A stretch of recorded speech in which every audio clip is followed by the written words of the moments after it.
오늘은 특별히 옆에 분들과 이렇게 인사해 볼까요? 메리 크리스마스. 네, 한 번 더 할까요? 메리 크리스마스. 네, 오늘도 하나님의 풍성한 은혜가 임하는 귀한 시간 되길 소망합니다. 성탄절이 다가오면 거리부터 뭔가 분위기가 조금 달라지는 것 같습니다. 불빛들이 켜지고 곳곳에서 음악이 흘러나오고 사람들의 발걸음이 뭔가 신나고 조금 바빠지는 것 같습니다. 근데 대부분의 많은 사람들의 마음은 한 곳으로 쏠리기 일쑤죠. 아이들은 성탄절 전날 밤 잠자리에 누워서 쉽게 잠들지 못합니다. 혹시나 잠들어서 선물을 놓칠까봐 자기도 모르게 여러 번 눈을 뜨고 빨리 아침이 오기를 기다립니다. 어른들이라고 다를까요? 겉으로는 담담한 척 하지만 사실은 더 많은 계산과 고민을 합니다. 누구에게 무엇을 줘야 할지, 혹시나 내가 주는 이 선물이 누군가에게는 부담이 되지 않을지, 내 마음이 제대로 전해질지 조심스럽게 마음을 가지며 포장을 고르고 선물을 고르기 하죠. 근데 이 모습 속에서 공통점이 하나가 있습니다. 선물은 단순한 물건이 아니라 어떻게 보면 관계와 사랑을 확인하는 매우 귀한 마음의 표현이라는 것이죠. 어떤 사람들이 선물을 기다리는 이유는 단순한 물건이 필요해서만은 아닌 것 같습니다. 그 안에 담긴 메시지를 기대하기 때문이죠. 나는 진짜로 잊혀진 존재가 아니구나. 누군가는 나를 기억하고 누군가는 나를 정말로 소중한 존재로 여기구나 라는 의미가 들어있죠. 그런데 이런 지점에서 정말로 우리 인생에 가장 필요한 선물은 무엇일까요? 시간이 돼도 낡지 않고 상황이 바뀌어도 사라지지 않고 삶의 마지막 순간까지도 붙들 수 있는 선물은 무엇일까요? 어쩜 우리가 살아가면서 우리는 참 많은 선물들을 받아봤습니다. 아마 한 번도 선물을 안 받아보신 분은 없을 거예요. 근데 그 선물이 때로는 나에게 기쁨이 될 때도 있고 기쁨이 되었지만 시간이 지나자 나도 모르게 서랍 한쪽에 묻혀버리는 선물도 있습니다. 어떤 선물은 나에게 감동을 주기도 하고 어떤 선물은 오히려 부담으로 다가오기도 하죠. 어쩜 이러한 선물의 모습이 우리 인간이 가진 선물의 한계인 것 같습니다. 아무리 값비싸고 아무리 정성스러워도 시간 앞에서는 사라지고 이런 모든 것들이 우리의 가장 궁극적인 근본의 문제를 결코 해결하지 못한다는 것이죠. 근데 우리가 너무나도 유명해는 그리고 우리 많은 어린아이들로부터 어른들까지 달달달 외우고 계시는 이 요한복음 3장 16절 그리고 17절의 말씀은 우리가 받는 이 선물이 단순히 서로 사람들 간에 주고받는 선물이 아니라 하나님께서 우리에게 너무나도 귀하게 주신 선물임을 이야기합니다. 3장 16절에 이렇게 말씀하시죠. 하나님이 세상을 이처럼 사랑하사 독생자를 주셨다라고 말합니다. 여기서 중요한 것은 우리가 무엇을 받았는 것보다 누가 어떤 마음으로 주셨는가입니다. 많은 사람들이 성탄, 크리스마스 하면 자신들만의 파티, 즐거움, 그러면서 이벤트에 집중합니다. 하지만 성탄은 단순한 사람들의 이벤트가 아니라 하나님의 결단이자 하나님의 사랑의 모습을 잘 드러내고 있습니다. 다시 말해 성탄이라는 것은 우리가 하나님께 무엇을 드리는 날이 아니라 하나님께서 우리에게 최고의 선물을 주시는 날이라는 것이죠. 특히 오늘 말씀을 통하여 하나님께서 우리에게 주신 최고의 선물이 무엇인지 함께 살펴보며 은혜를 나누고자 합니다. 첫째로 하나님께서 우리에게 주신 최고의 선물은 사람이 아니라 하나님이 준비하셨다는 것이죠. 요한복음 16절에 이것을 우리는 너무나도 잘 알고 있고 아마 많은 분들이 외우고 계실 것입니다. 근데 이 말씀을 조금 더 깊게 생각하다 보면 처음에 하나님이 세상을 이처럼 사랑하사 독생자를 주셨다라고 말합니다. 이 말씀을 조금 깊게 살펴보면 놀라운 사실 하나를 발견하게 됩니다. 이 문장의 주어는 언제나 하나님이라는 것이죠. 여기에는 어떤 사람의 이름이 등장하지 않습니다. 또한 인간의 요청도 인간의 어떤 조건도 기록되어 있지 않습니다. 그것은 하나님께서 주시는 그 모든 것들이 곧 시작이라는 것이죠. 많은 사람들이 이렇게 이야기합니다. 내가 하나님을 찾았기 때문에 구원을 받았습니다. 내가 간절히 기도했기 때문에 그 기도에 응답받았습니다. 물론 이 말이 완전히 틀린 말은 아닌 것 같습니다. 하지만 중요한 것은 주체가 하나님이 아니라 내가 된다는 것이죠. 하지만 오늘 말씀에는 분명하게 말씀하십니다. 우리가 하나님을 찾기 전에 하나님께서 먼저 우리를 찾아오셨고, 우리가 하나님을 사랑하기 전에 하나님이 우리를 먼저 사랑하셨다는 것이죠. 요한일서 4장 10절에 사랑은 여기 있으니 우리가 하나님을 사랑한 것이 아니요 하나님이 우리를 사랑하셨다라고 말합니다. 다시 말해 성탄은 하나님의 사랑의 결정이 드러나 있는 날이라는 것이죠. 사랑은 결코 감정이 아니라 결단의 순간입니다. 왜냐하면 감정은 상황에 따라 변하기에 그에 대한 대가를 반드시 요구하게 됩니다. 하지만 하나님께서 우리에게 주신 그 사랑, 우리에게 즉흥적으로 아들을 보내주신 것이 아니라 창세전부터 계획하고 때가 참에 실행한 구원의 결단이었다는 것이죠. 그러기에 오늘 하나님이 16절에 우리에게 말씀하십니다. 주셨다라고 말이죠. 사람이 하나님께 무엇을 드렸다고 말하는 것이 아니라, 다시 말해 인간의 열심이나 경건의 성취나 도덕적 자격을 드렸기에 하나님이 우리에게 주신 것이 아니라, 우리가 무엇을 하지 않았어도, 자격이 없어도, 열심히 기도하지 못하고 잘 살아가지 못하고 때로는 너무나도 부족한 모습으로 살아간다 할지라도 하나님은 언제나 우리에게 하나님의 놀라운 사랑을 주셨다는 것이죠. 우리는 하나님께 하나님 우리의 죄를 해결할 아들을 보내주옵소서라고 요청했기 때문에 예수님을 보내신 게 아니라는 것이죠.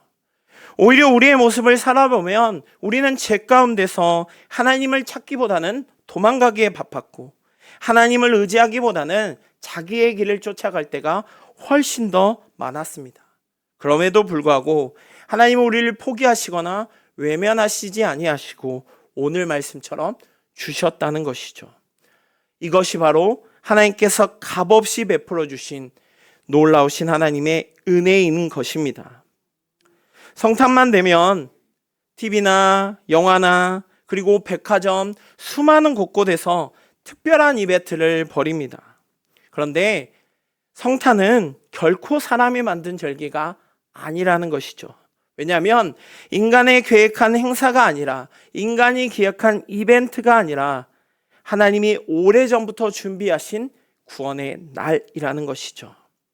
우리가 몰랐을 때도, 우리가 준비되지 않았을 때도, 자격이 없을 때도 하나님은 이미 준비하고 계셨습니다. 그러기에 우리가 부르기 전에 주셨고 구하기 전에 이미 내어주신 것이죠. 사랑하는 성도 여러분, 특히 이번 성탄을 맞이하면서 우리 하나님께서 주신 그 귀한 사랑의 은혜를 느끼며 나아가길 소망합니다. 어떤 우리의 조건이나 자격이나 우리의 모습 때문이 아니라 하나님의 일방적인 값없는 결정으로 시작되어 내어주신 그 하나님의 사랑을 다시 한번 느끼길 소망합니다. 그러기에 그 모습 앞에 우리의 공로가 아닌 값없이 베풀어 주시는 하나님께 감사로 나아가는 귀한 성도들 되기를 소망합니다. 둘째로, 하나님께서 우리에게 주신 최고의 선물은 독생자 예수 그리스도이십니다. 요한복음 3장 16절에 하나님은 우리에게 선물을 주시겠다고 말씀하시면서 막연한 축복을 얘기하지 않았습니다. 구체적으로 독생자라고 말씀합니다. 사실 우리가 이 단어를 많이 들었기에 나도 모르게 그 무게감과 그 위대함을 놓치기 쉬운 표현 중에 또한 하나라고 할 수 있습니다. 왜냐하면 독생자라는 말 속 가운데는 말로 설명할 수 없는 하나님의 놀라운 마음이 담겨 있습니다. 이 독생자라는 말을 살펴보니까 헬라어로 모노게네스라고 합니다. 앞에 모노라는 뜻은 하나, 그리고 뒤에 게네스라는 것은 생명을 뜻하는 단어입니다. 그러니까 단순히 하나뿐이라는 숫자의 의미를 넘어서서 대체 불가한, 유일한 존재의 의미를 이 독생자라는 말로 사용하고 계십니다. 세상에는 잃어버리면 가슴 아프고 어떨 때는 화도 나지만 다시 구할 수 있는 것들이 많이 있습니다. 돈도 물건도 기회도 잃어버리면 힘들기도 하고 화가 나기도 하지만 때가 지나다 보면 어느 정도 회복할 수 있죠. 그런데 우리 자녀는 그렇던가요? 부모에게서 자녀는 그 무엇으로도 대신할 수 없는 존재입니다. 아무리 귀한 것으로도 바꿀 수 없고 다시 얻을 수 없는 너무나도 귀한 존재가 자식이죠. 오늘 성경에서 바로 그 단어를 사용하여서 하나님과 예수님의 관계를 설명하고 있습니다. 하나님께서 예수님은 그와 같은 분이셨던 것이죠. 단순히 예수님이 하나님의 계획의 일부가 아니라 하나님의 마음 그 자체이시자 하나님의 사역 도구가 아니라 하나님과의 본질을 같이 하신 하나님이심을 거듭 말씀합니다. 요한복음 1장 1절에 말씀이 하나님과 함께 계셨으니 이 말씀이 곧 하나님이시라 라고 말씀하시면서 하나님 예수님의 위대하심을 설명하죠. 로마서 8장 32절에 그런데 하나님께서 우리에게 놀라운 표현을 하십니다. 자기의 아들을 아끼지 아니하시고 우리 모든 사람을 위하여 내어주신다고 말합니다. 너무나도 귀한 유일한 대체 불가한 그 아들을 아끼지 아니하시고 우리에게 내어주셨다는 것이죠. 이 아끼지 아니하였다라는 말은 가치가 없다, 의미가 없다는 것이 아니라 하나님의 말할 수 없는 고통을 말하는 단어인 것이죠. 하나님의 마음이 찢어지는 결단을 보여주는 말입니다. 하나님이 우리를 사랑하셔서 아들을 보내시는 그 마음이 마치 찢어지는 것처럼 전부를 우리를 위하여 주셨다는 것이죠. 이것이 바로 하나님께서 우리에게 주신 성탄의 본질입니다. 하나님은 이 정도면 되겠지 하고 준 게 아니라 이만큼 주고 네가 어떻게 반응하는 것을 보자 라고 하지 않으십니다. 어쩜 하나님은 우리에게 주실 수 있는 모든 것, 가장 귀한 것을 우리에게 주신 것이죠. 왜 하나님이 이렇게까지 우리에게 하셨을까요? 그 답은 너무나도 사실 단순합니다. 하나님이 우리를 그만큼 귀하게 여기시기 때문이죠. 많은 사람들이 자신을 스스로 연약한 존재로, 부족한 존재로, 심한 경우에는 쓸모없는 존재로 느껴질 때 역시 많이 있습니다. 그런데 중요한 것은 오늘 말씀처럼 하나님께서는 당신의 독생자를 내어주실 만큼 우리를 귀하게 여시고 우리를 결코 가치 없는 존재로 보지 않으신다는 것이죠. 이처럼 성탄은 하나님께서 우리를 얼마나 사랑하신지를 보여주는 사건입니다. 사랑은 말로만 확인되지 않습니다. 가끔 의미 없는, 영혼 없는 대답이라는 말 들어보셨나요? 누군가에게 어떤 얘기를 할 때 좋은 말을 해줍니다. 오늘따라 잘생겨 보여. 오늘따라 멋있어 보여. 네가 하는 행동이 정말로 너무나도 위대해 보여 라고 말하는데 그 상대방이 영혼 없는 대답하지 마 라는 말을 혹시 들어보셨나요? 그 의미는 뭘까요? 사랑은 어떤 표현은 말로만 하는 것이 결코 아니라는 것이죠. 사랑은 내가 무엇을 내어주는가, 얼마나 행동 가운데 나타나는 것을 통하여 나타난다는 것이죠. 하나님은 그만큼 우리를 사랑하셨습니다. 가장 아픈 선택을 통하여 하나님께서 우리에게 분명한 사랑을 보여주셨다는 것이죠. 그렇게 성탄은 아기 예수가 태어났다 해서 결코 끝나지 않습니다. 하나님께서 당신의 아들을 내어주시는 놀라운 복음의 선언인 것이죠. 우리는 신앙생활 가운데 특별히 성탄절이 다가올 때마다 우리는 너무나도 쉽게 이런 말을 합니다. 예수님이 우리를 위해 오셨어요. 예수님이 우리를 위하여 죽으셨어요. 이 말이 너무나도 귀한 말임에도 불구하고 너무 많이 하다 보니 익숙하다 보니 그 의미에 대한 깊은 의미를 간과하기가 쉽습니다. 이 말은 예수님은 독생자셨고 하나님은 그 독생자를 결코 아끼지 않으셨다는 것이죠. 그러기에 성탄은 매년마다 돌아오는 수많은 절기 중에 하나가 결코 아니라 하나님께서 값없이 베풀어 주신 위대한 사랑을 더하여 주신 그 주님 앞에, 그 하나님 앞에 경외함으로 서야 할 귀한 자리라는 것이죠. 오늘 성탄 하루 전, 전야의 밤, 우리에게 최고의 선물을 내시는 그 독생자 예수님을 매 순간순간마다 고백하며 나아가는 귀한 성도들 되시기를 간절히 소망합니다. 마지막 세 번째로, 하나님께서 우리에게 최고의 선물을 주신 것은 우리의 죄의 문제를 해결하는 선물이라는 것이죠. 예수님께서 성탄을 맞아 태어난 이 사건은 수많은 사람 중에 한 생명이 태어나는 사건이 아니라 죄로 인하여 무너졌던 인류의 근본 문제를 해결하기 위한 하나님의 구원의 결정이었습니다. 많은 사람들이 인생의 어려움을 만날 때 자주 그 원인을 환경에서 찾습니다. 형편이 어렵기에, 내가 잘못된 사람을 만났기에, 사람의 관계로 인하여 실패했기 때문에, 운이 없어서, 세대가 힘들어서라는 말을 많이 합니다. 물론 이러한 요소들이 우리의 삶 가운데 영향을 미치는 것은 사실입니다. 그런데 성경 가운데, 우리가 말씀 가운데 문제의 가장 깊은 뿌리를 분명하게 짚어주죠. 인간의 가장 근본적인 문제는 바로 죄라는 것이죠. 그렇게 죄는 단순히 몇 가지의 잘못된 행동을 말하지 않습니다. 죄라는 것은 결국에는 하나님과 하나님과 사람 사이의 관계를 끊어지는 상태를 말하게 합니다. 하나님과 우리의 사이가 멀어지는 것을 말하죠.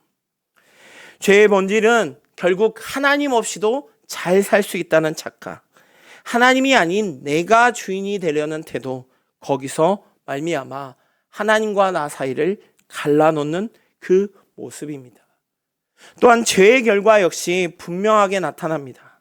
아담과 하와가 범죄에 의해 가장 먼저 보인 행동은 하나님을 향하여 잘못했다고 나아가는 것이 아니라 하나님을 피해 숨은 것이었습니다. 죄는 하나님을 마치 두려움으로 대상으로 만들고 사람을 정죄와 수치로 가두어 버립니다. 그런데 이러한 죄의 문제가 결코 인간의 노력이나 어떤 인간의 힘으로는 해결할 수 없다는 것이죠. 아무리 선하게 살려고 했어도, 아무리 도덕적으로 정직하게 살려고 해도 죄의 본성 자체를 인간 스스로 제거할 수 없다는 것이죠. 더욱이 하나님은 분명 우리를 너무나도 사랑하시는 하나님이시지만 동시에 공의의 하나님, 거룩하신 하나님입니다. 그렇게 하나님은 죄를 무시하지 아니하시고 덮어주시도 아니하시고 결코 대충 넘어가지 않으십니다. 왜냐하는 것은 죄라는 것은 결국 단순한 잘못된 행동을 넘어서서 우리의 생명을 파괴하기 때문이죠.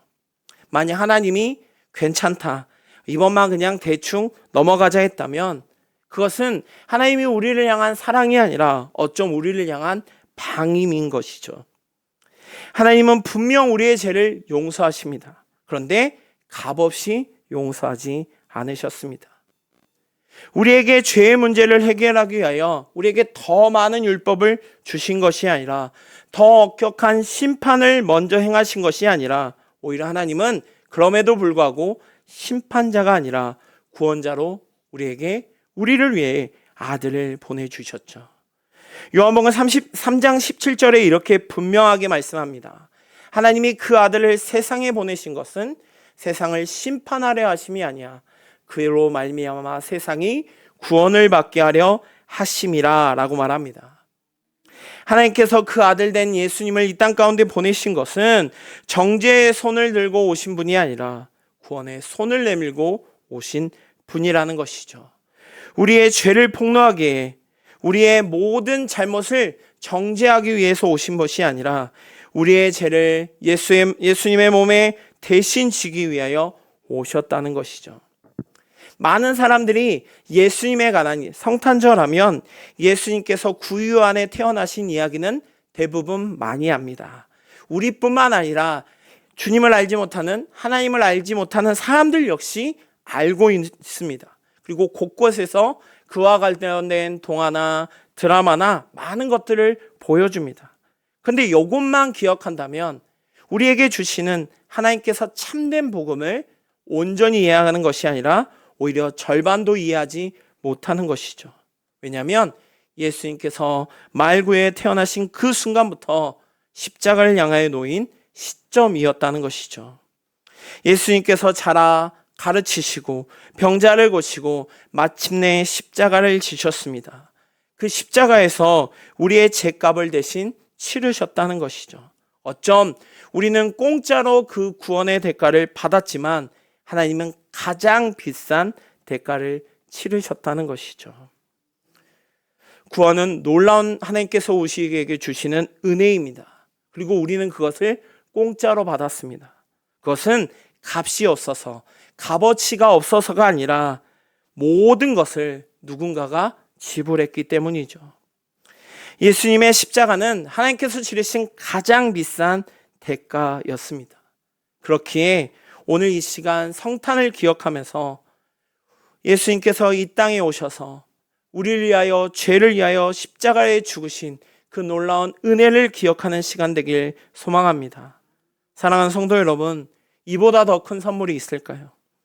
죄의 문제가 해결되지 않으면 어떠한 평안도 오래가지 않습니다. 그러나 우리의 죄의 문제가 해결되면 설사 상황이 그대로여도, 상황이 좋지 않아도, 예전과 변하지 않은 것 같아 보여도 우리의 마음 가운데는 평안이 찾아옵니다. 왜냐하면 우리에게 가장 큰 죄의 문제가 해결되었기 때문이죠. 하나님은, 예수님께서 이 땅에 오신 것은 하나님과 우리의 관계, 죄로 인하여 멀어졌던, 죄로 인해서 끊어졌던 그 관계를 회복하러 오셨습니다. 우리의 모든 죄를 해결하셔서 구원의 선물을 주신 그 예수를 고백하며 나아가는 귀한 성도들 되길 소망합니다. 사랑하는 성도 여러분, 성탄을 맞이하면서 우리의 마음을 다시 한번 다잡기 소망합니다. 하나님은 우리에게 최고의 선물을 주셨습니다. 그 선물은 시간이 지나면 빛이 바라는 것이 아니라, 조건이 붙은 것이 아니라 다시 줄 수 없을 만큼 매우 값어치 있는 너무나도 귀한 선물, 바로 예수 그리스도를 주셨습니다. 그런데 이 선물이 주어졌다고 해서 자동적으로 그 선물을 누리는 것이 결코 아닙니다. 선물을 알려면 받은 선물의 포장지를 풀고 손에 들고 마음으로 받아들일 때 그 선물이 진짜 나의 선물이 되듯, 아무리 하나님께서 주신 귀한 선물이라 해도 여전히 상자 속에 넣어둔 채로 두면 그 가치는 결코 우리에게 경험되지 않습니다. 예수님은 특별한 성탄에만, 어떤 장식에만 계시는 것이 아니라, 연말 분위기의 일부만 계시는 것이 아니라 오늘 이 밤 매 순간순간마다 우리의 삶 가운데, 우리의 마음 가운데 삶의 중심으로 오신다는 것이죠. 사랑하는 귀한 성도 여러분, 특별히 오늘 이 밤 그 귀한 선물, 최고로 부어주신 최고의 선물을 단순한 상자에 넣어두지 말고, 기억의 속에만 두지 말고 수많은 이야기 중에 하나로 남겨두는 것이 아니라 하나님께 주신 그 믿음으로 말미암아 그 이미 받은 그 선물을 통하여 날마다 감사함으로 누리기 소망합니다. 설사 우리의 마음이 완전하지 않고 잘 정돈되지 않았다 할지라도, 때로는 차갑고 혼란스러울지라도 하나님이 우리를 향하여, 그 마음 가운데 마음을 향하여 기꺼이 들어오기를 원하시는 그 주님을 기억하며 지식이나 습관이 아닌 나의 주님으로 모시는 귀한 성탄 되기를 소망합니다. 특별히 성탄 가운데 성령께서 우리의 마음을 열어주시고 하나님께서 주신 믿음으로 그리스도를 더욱 깊이 영접하는 귀한 은혜의 시간 되기를 간절히 소망합니다. 기도하겠습니다.